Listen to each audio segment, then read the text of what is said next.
Nah, kalian perhatikan gambarnya ini kan membias biasa, jadi belum terjadi. Maka sudut minimumnya adalah 90. Ini kan 90 dikurangi arc sin.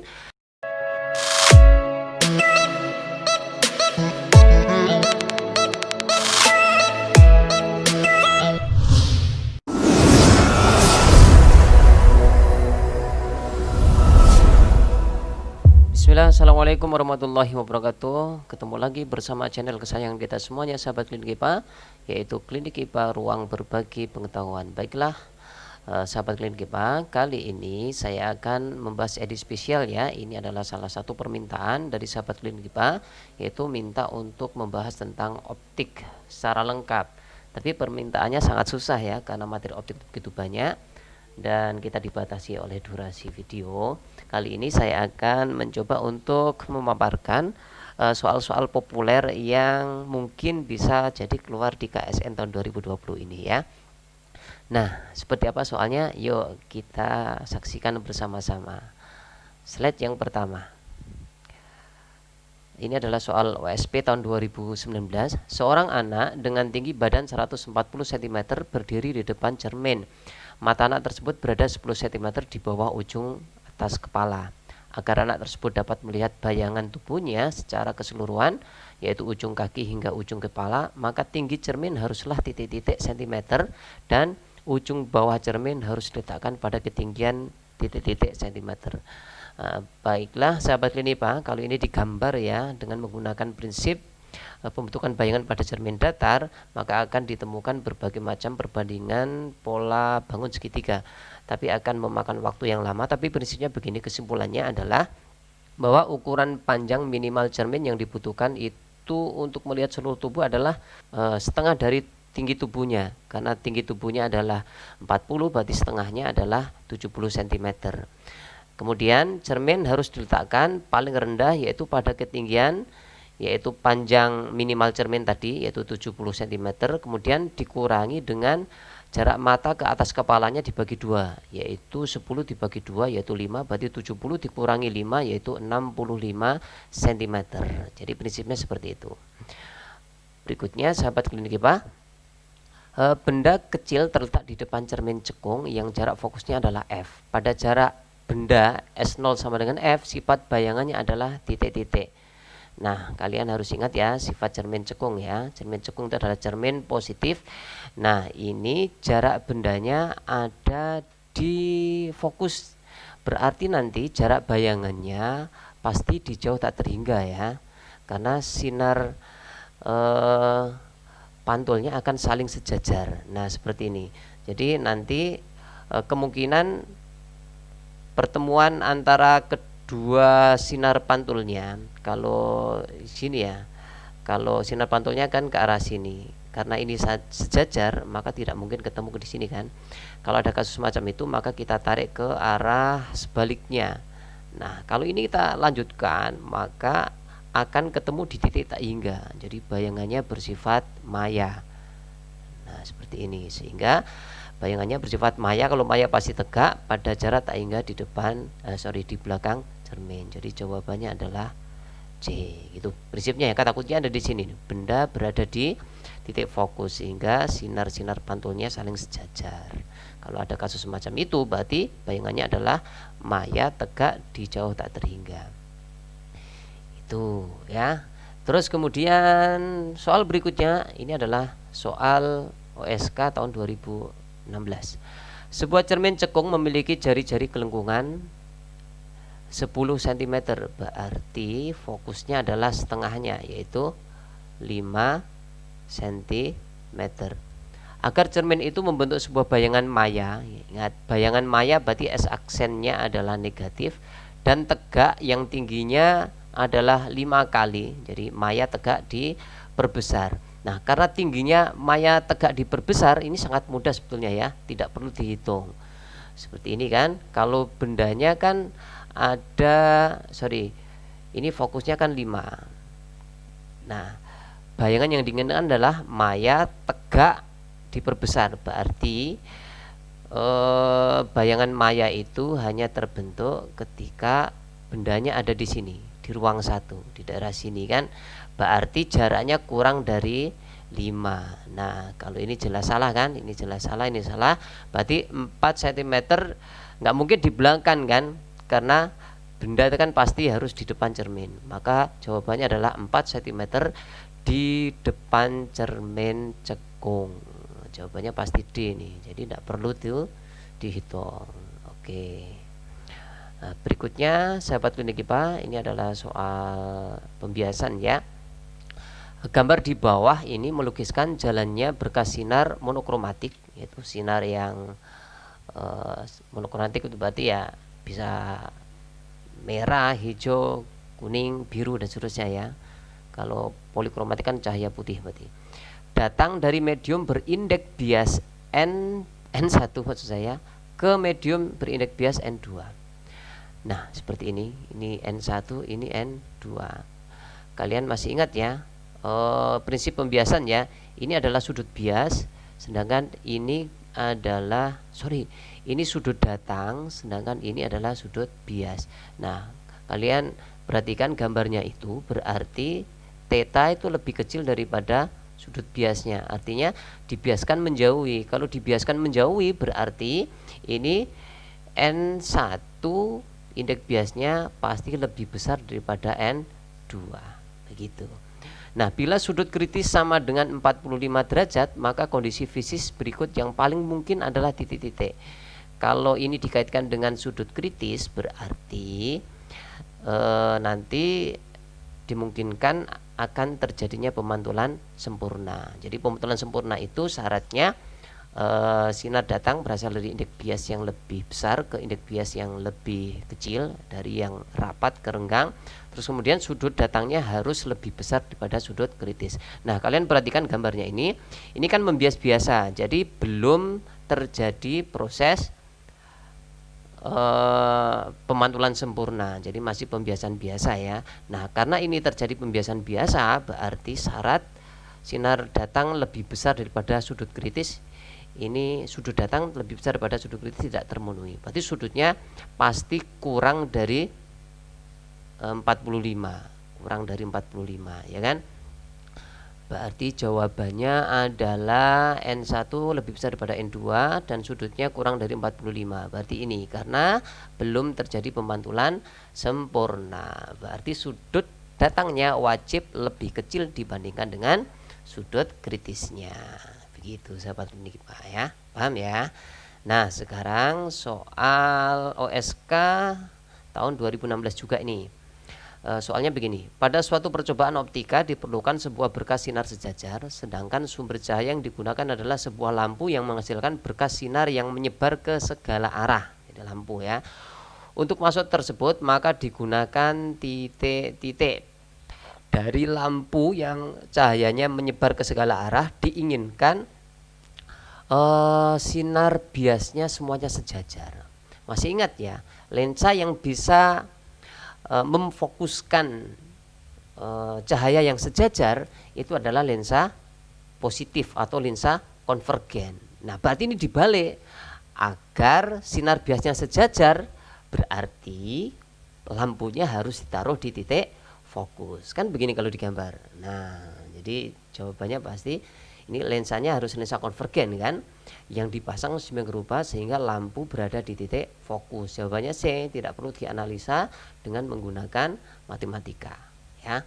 Tapi seandainya kalau dianalisa dengan matematika bagaimana? Seperti ini sahabat klinik IPA ya.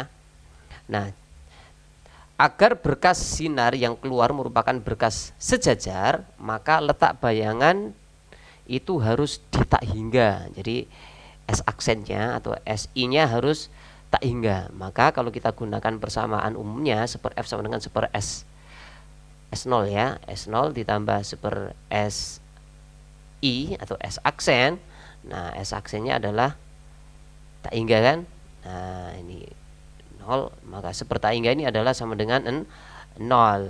Oke, berarti fokusnya sama dengan jarak bendanya, atau jarak bendanya harus sama dengan fokusnya. Berarti letak bendanya atau letak lampunya harus ditaruh di fokus lensa positifnya tadi, yaitu lensa konvergen. Nah, satu lagi ini tentang lensa juga. Sebuah lensa konvergen dan sebuah cermin konvergen. Jadi lensa positif, cermin positif berarti cermin cekung. Memiliki panjang fokus yang sama, jadi fokusnya sama. Cermin itu dipasang di belakang lensa, tepat di titik fokus lensanya. Sumbu lensa dan sumbu cermin saling berimpit, jadi sumbunya satu ya. Jika bayangan akhir sebuah benda terbentuk di posisi lensa, jadi bayangan akhirnya nanti tepat berada di lensanya, maka benda itu berada di titik-titik. Oke, kita gambar ilustrasinya. Kan begini ya. Ini sistem yang kedua, ini sistem yang pertama ya. Karena lensanya berada di belakang, bendanya ada di depan lensa. Ini namanya depan lensa. Terus nanti bayangannya ada di sini, ini namanya belakang.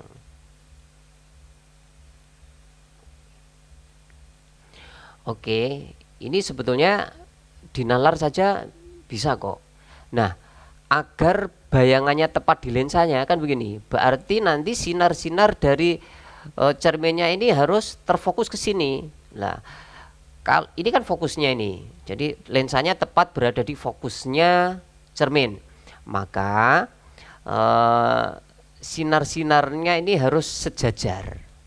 Sinar yang datang ke cermin harus sejajar sehingga nanti akan dipantulkan tepat di fokus untuk membentuk bayangan. Nah, supaya sinar biasnya ini sejajar, ini ada hubungannya soal yang tadi, yang lampu-lampu tadi, berarti bendanya harus ditaruh di fokusnya lensa. Jadi pasti harus di depan lensa di titik fokus. Jawabannya pasti A. Begitu. Ini tanpa harus dihitung ya. Nah, tapi kalau mau dihitung secara matematis boleh lah. Nah, caranya seperti apa? Seperti ini ya. Karena ini ada dua sistem, maka sinar dari benda menuju lensa kemudian dibiaskan oleh lensa, kemudian dipantulkan oleh cermin, berarti sinar pertama kali datang ke lensa, berarti kita sebut sistem yang pertama, alat yang pertama, kemudian nanti selanjutnya cermin menjadi alat yang kedua. Nah, tetapi triknya kita kerjakan, kita analisa dari sistem yang belakang dulu, jadi dari cermin dulu. Ini kita analisa ya. Jadi perhatikan, karena ini fokusnya sama, berarti ini D itu adalah jarak lensa dengan cermin, itu sama dengan fokus lensa, fokus cermin sama dengan F gitu aja ya. Jadi D sama dengan F, katakanlah begitu ya. Nah, D itu nanti sama dengan S aksen dari lensa ditambah dengan S jarak benda terhadap cermin. Begitu prinsipnya ya. Oke, kita lanjutkan. Nah, perhatikan, ini persamaan yang terjadi pada cermin. Biasa ya, 1/F sama dengan 1/S plus 1/S aksen. Nah, terus kemudian karena S aksen itu sama dengan fokus, ya kan? Karena bendanya kan harus di sini nih. Kan sama dengan fokusnya. Maka kalau kita hitung S-nya sama dengan tak hingga, ya kan? Karena 1/0 kan, kalau 1/F dikurangi 1/F kan 0, maka 0 sama dengan 1/S, sehingga S-nya adalah 1/0 atau tak hingga, karena tidak terdefinisi ya. Nah, berikutnya hubungan antara jarak oleh lensa dengan jarak benda bagi cermin itu seperti tadi. Jadi jarak bayangan lensa ditambah jarak benda cermin itu sama dengan D, atau D itu sama dengan fokusnya, karena jarak benda ke cermin tadi yang kita hitung itu adalah tak hingga, maka jarak bayangan lensa itu sama dengan fokus dikurangi tak hingga. Karena fokus itu angka yang sangat kecil dibandingkan dengan tak hingga, maka hasilnya bisa dianggap negatif tak hingga. Berarti bayangannya harus bersifat maya, karena S aksinya negatif kan. Ini bayangan yang dibentuk oleh lensa. Nah, sekarang pembentukan bayangan oleh lensa. 1/F sama dengan 1/S plus 1/S aksen.